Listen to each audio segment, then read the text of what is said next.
कुछ व्यक्ति अपना काम निकालने के लिए कुछ भी कर सकते हैं, इसे दबाव का सिद्धांत कह सकते हैं। बैंक में प्रिंट निकालने के लिए खड़ा व्यक्ति सामने वाले व्यक्ति कर्मचारी पर लगातार डकार छोड़े जा रहा था और दूसरे व्यक्ति ने कहा कि आप इसकी प्रिंट जल्दी निकाल दो, नहीं तो 2-3 डकार आपके ऊपर और छोड़ देगा और आप बीमार हो सकते हैं। कुछ व्यक्ति कुछ भी कर सकते हैं अपना काम निकालने के लिए। बस में खिड़की वाली सीट प्राप्त करने के लोग उल्टी का बहाना कर सकते हैं कि मुझे उल्टी हो रही है। यही दबाव का सिद्धांत है, कैसे भी अपना कार्य को निकालना। प्रकृति स्वयं दबाव के सिद्धांत पर कार्य कर रही है। वह जानती है कि उसे अपना कार्य कैसे करवाना है। पृथ्वी जो हमारा अंतरिक्ष में टिकी हुई है, उस पर ब्रह्मांडी दबाव है, निर्वात का दबाव है।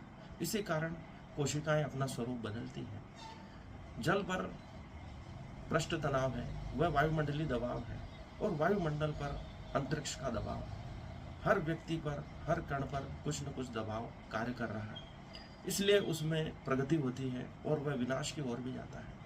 पौधों पर प्रकाश संश्लेषण का दबाव है, उसे अपनी वृद्धि करनी है, वह दबाव के कारण ही हो रहा है, क्योंकि वायुमंडलीय दबाव और निर्वात का दबाव हर कोशिका पर कार्य कर रहा है, प्रत्येक कण पर कार्य कर रहा है। हम कहते हैं कि ये तारे, ग्रह, नक्षत्र इत्यादि गोल क्यों है? क्योंकि उन पर चारों तरफ से निर्वात का दबाव है।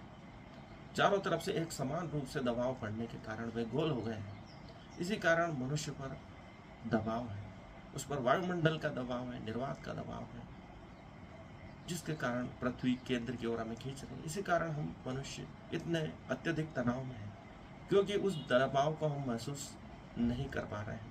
उसी से मुक्त होने के लिए योगियों ने साधना की, ध्यान का आविष्कार किया है, समाधि का आविष्कार किया है। यम नियम, आहार प्रत्याहार, प्राणायाम, ध्यान, धारणा, समाधि की ओर बढ़कर उसने अपने आप को तनाव से मुक्त करने का प्रयास किया है। यह प्रत्येक जीव पर, प्रत्येक कण पर समान रूप से कार्य कर रहा है। इसलिए हम रासायनिक प्रतिक्रिया देखते हैं, एक कोशिका 2 कोशिकाओं में बन रही है, क्योंकि उस पर एक प्रकार का दबाव है। इसलिए हम सोचते हैं कि यह जो विकास हो रहा है किस कारण से हो रहा है? वह एक दबाव के कारण हो रहा है।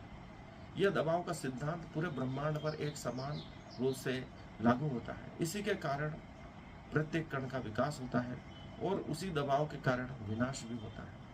इसी कारण नए जीव आते हैं और पुराने जीव नष्ट हो जाते हैं और प्रकृति यूं ही चलती रहती है।